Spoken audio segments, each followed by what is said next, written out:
हमने एक एक्सरे में देखा है, ये देखिएगा एक्सरे को।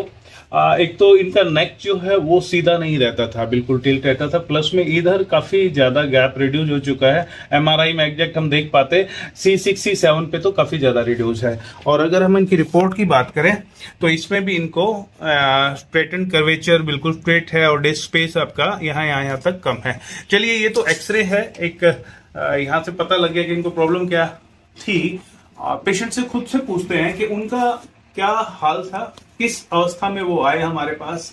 और आज हमारे पास 10 दिन थेरेपी लेने के बाद, 20 थेरेपी लेने के बाद, या स्टार्टिंग में थेरेपी लेना शुरू किया तो कब तक उनका दर्द खत्म हो गया, सभी उन्हीं से पूछते हैं ताकि और लोगों को मदद मिल सके कि सर्वाइकल के किस तरह के पेन में भी आयुर्वेदा न्यूरोथेरेपी कितना जल्दी रिजल्ट दिखाती है। आइए राहुल जी, कैसे हैं अब आप?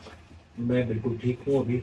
ठीक, आप बताइए, मेरे व्यूवर्स को बताएं कि आप जब आए थे आपका दर्द कैसा था, ताकि सभी को पता लगे सर्वाइकल का क्या पेन था। 24 फरवरी की सुबह से जब मैं सुबह सो के उठा तब से मेरे लेफ्ट वाले हाथ में और नेक में, गर्दन में बहुत दर्द था। तो फिर मैं जो MBBS डॉक्टर्स हैं सार के, उनके पास गया। उन्होंने मेरा जो भी था वो पेन किलर दिए, इंजेक्शन लगाए, लेकिन मेरे को कोई आराम नहीं मिला। इन सारी चीज़ों को होते होते 9 मार्च आ गया। 9 मार्च में मैं डॉक्टर साहब के पास आया। डॉक्टर साहब ने मेरे को 2 दिन का टाइम दिया। फिर मैं किसी रेफरेंस से डॉक्टर साहब के पास 11 तारीख में दोबारा आया, 11 मार्च में इन्होंने एक एक्सरे के लिए मेरे को बोला। एक्सरे कराया, एक्सरे में जो डायग्नोज हुआ उसके बाद में इन्होंने मेरा ट्रीटमेंट शुरू किया। तीसरी थेरेपी यानी अगले दिन से ही मेरा पेन जो है वो 60-70% बचा। फिर उसके बाद 3 से 4 दिन में मेरा पेन बिल्कुल ही खत्म हो गया। अब मेरा बैठने का जो पोस्चर है उसका मेरा ट्रीटमेंट डॉक्टर साहब कर रहे हैं। और उसमें भी मेरे ये जो कंधे हैं, दोनों शोल्डर ऐसे हो गए थे और अभी मैं आपके सामने हूँ। Very good. थोड़ा सा ज्यादा जो मेन जो चीज थी, क्योंकि हमने इनको जस्ट टच कर रहे थे तो इनके हाथ में इतना पेन था कि छुआ नहीं जा रहा था, टच भी नहीं करवा रहे थे, इतना सीवियर पेन में थे।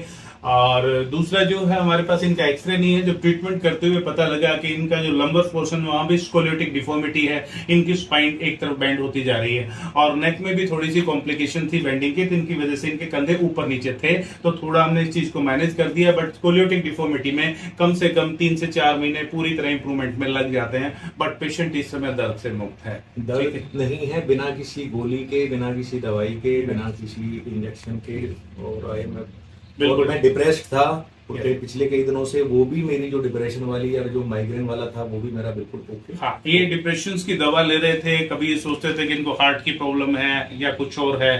तो बस 5 दिन की थेरेपी के बाद इनके जैसे ही सारे दर्द ओवर हुए और साथ के साथ इन्होंने दवाइयां भी अपनी बंद कर दी। कुछ इनका ऐसा रिपोर्ट में नहीं आ रहा ECG में, किसी भी इस तरह की चीज में, और पेशेंट बिल्कुल रिलैक्स है। So again friends, thank you.